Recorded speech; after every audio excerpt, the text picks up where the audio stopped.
Fani Willis' scandal and corruption has been getting exposed all this week at trial, but Tariq Nasheed just revealed another hidden layer to her corruption and sinisterness. Fani Willis is being called to the carpet for corruption and misconduct. She's been accused of hiring her boyfriend at the time, Nathan Wade, to work the Donald Trump case, even though he had little to no experience working felony cases, and she paid him an exorbitant amount of money that's coming out of taxpayers' pockets. But both Fani Willis and Nathan Wade will claim that they didn't begin their relationship until 2022, which is after he was already assigned on the Donald Trump case. When did your romantic relationship with Miss Willis begin? 2022. When in 2022? Early 2022. So you were appointed in November of 2021. Yes, ma'am. And your relationship started early. What's early? January? February? Around March. Around March. But you two met at an October 2019 judicial conference, correct? Yes, ma'am. Let me save y'all the suspense. They're clearly lying. They was effing around in 2019, and that's already been confirmed by Fani Willis's best friend. But they can't really admit it because it's a public eyesore if you admit that you paid your fling an exorbitant salary he never made before to be on a felony case for the president, and he never worked a felony case in his life. That looks bad.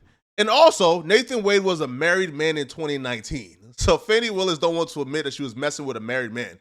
However, that conference that he just admitted that he was at with Fani Willis, well, her best friend will confirm that their fling started right around that conference. If Miss Willis and Mr. Wade started dating in October of 2019.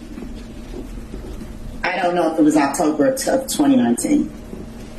Could it possibly be November of 2019? Could possibly. Okay. And when we spoke, you said it was shortly after the municipal court conference, though, correct? Yes. Okay. So you know that their relationship, their personal relationship, began shortly after this municipal court conference. Yes. And when I say personal, romantic. I just want to make sure we don't get in an argument over what personal and romantic is later. When I ask you personal, do you take that to mean romantic? Yes. Okay. And do you understand it that their relationship began in 2019 and continued until the last time you spoke with her? Yes. I'm not a body language expert. Looking at the best friend, she don't come across as a liar. It don't look like she's up there telling straight lies. It don't look like she's even trying to throw them under the bus too much. Hey, she's just telling the truth and what she knows. But when Fani Willis is confronted with the facts of her having a personal relationship with Nathan Wade, them spending time together at her home, Fani Willis is really elusive and evasive, right? Like, she don't answer no questions. She instead pivots onto whatever she wants to talk about and distract from what exactly is going on. Did you sleep with this man in 2019? And did you appoint him to a position he's not qualified for after you slept with him? And where, when did he come to, I guess, the condo? I'm not sure what you called it, condo apartment. Would he come and stay at that condo or visit you there? I'm sorry, visit you there. What condo, what apartment? I want to be clear. So not your house. I know you classified one as house and one as condo, so I'm trying to use those terms. So there's been more see, what you don't understand is because of this case, I got to move. And so I Ms. need Merchant, if you could ask a more precise question. Yes, please, give me the time period. Mr. Wade visits you at the place you laid your head. When? Has he ever visited you at the place you laid your head? So let's be clear, because you lied in this. Let me tell you which one you lied in. Right here. I think you lied right here. No. This is the truth, Judge. And it is a lie. It is a lie. Ms. Willis? Mr. Sena, thank you. We're going to take 5 minutes. Be back in 5. Fani Willis was in that courtroom showing her behind and acting a fool. But people were noticing something unusual. She was speaking Ebonics more. She was coming across as a hood rat. Like, she was coming across as more urban, as if it's performative, as if like she's treating Trotter Day as like theatrics, as like theater to win over the black crowd. You see, Fani Willis, instead of answering the questions directly, her and her daddy decided to come to court and just play the race card throughout her entire examination. You had contact with Mr. Wade in the year 2020, correct? I had some contact with Mr. Wade. Would you explain when you say some contact? Please tell us, talking about 2020. I had some contact with Mr. Wade in 2020. One of the reasons your allegations are so preposterous, or Ms. Merchants, that you have joined is... Ma'am, I didn't ask you about the allegations. I asked you about your contact. That's all I ask you, okay? I appreciate that you want to say something, but I'm interested in, did you have contacts with Mr. Wade in 2020? And your answer so far has been yes, correct?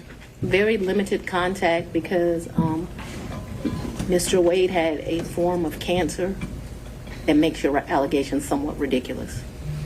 I do appreciate the I'm characterization. not going to emasculate a black man, but I'm just telling you. I'm sorry, what? I'm not going to emasculate a black man. Did you understand that? All right, Well, I don't let's think get we should back on discuss track. further. Mr. Seda, next question. People were watching this like myself in bewilderment, and I'm a black man. Well, at least I would hope so. But we were watching this like what's she talking about? He didn't ask anything that would warrant her to emasculate a black man. He didn't ask anything that was asking her to emasculate a black man. So where did that come from?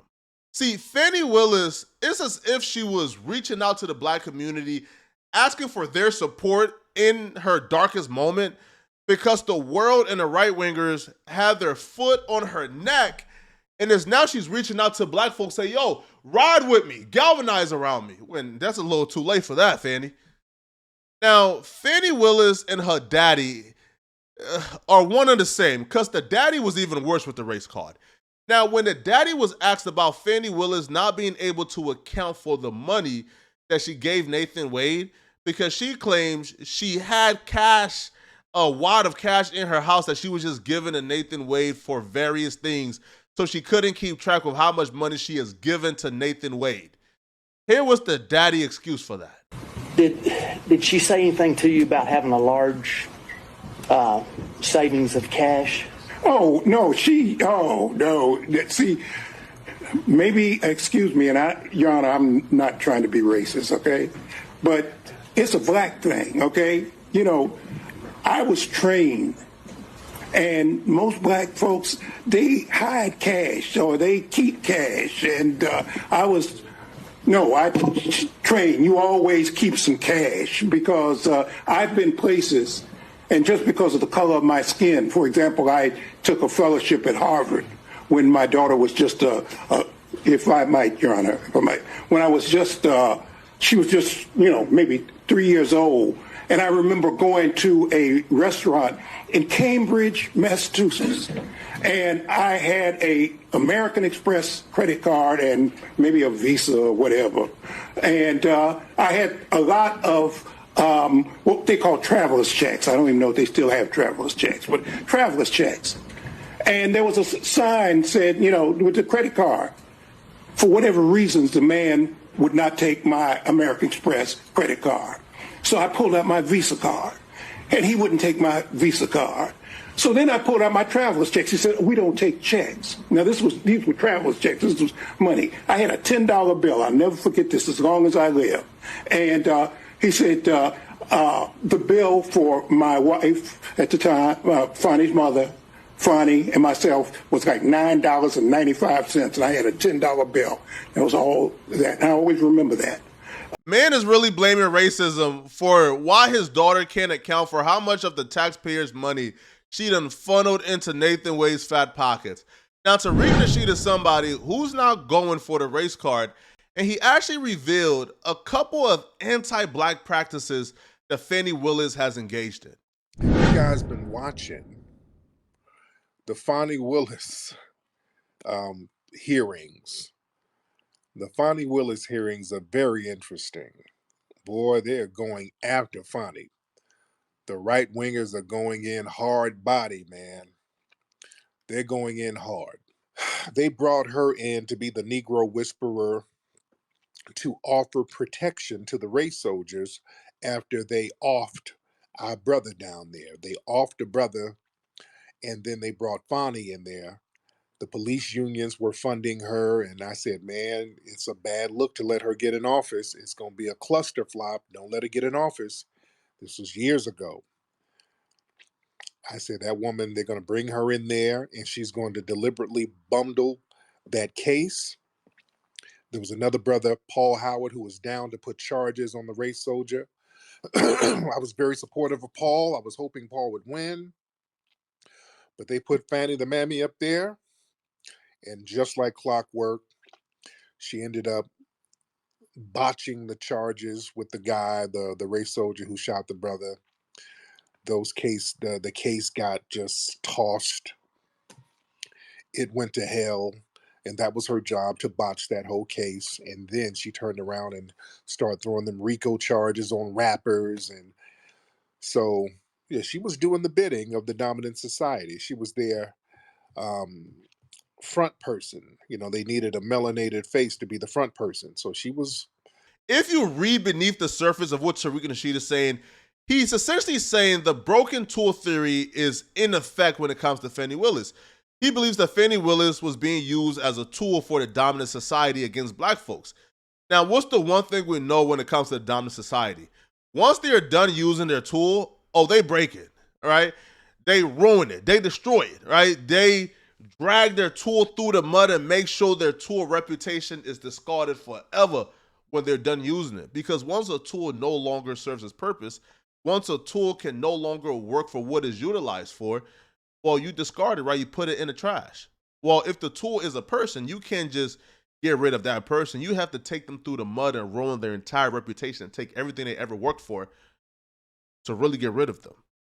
And he believes that Fani Willis is now just going through her broken tool phase, where the dominant society is done using her for her anti-black agenda, and now they're just dragging her through the mud. Now, do I believe that? I don't know. All right, I think that Fani Willis has done enough that will warrant, people being suspicious of her. I don't think the dominant society needed too much motivation, right? And the dominant society don't really like Donald Trump either. So I don't know, man. Y'all let me know in the comment section, what do you guys think about this? Y'all think Tariq Nasheed got a point, or is Fani Willis innocent? And if you're still watching, click on this video right here to find out how a crackhead almost got Adam 22 canceled mid-interview after doing this. Click on this video right here to find out what I'm talking about. I'm out of here, folks. Peace.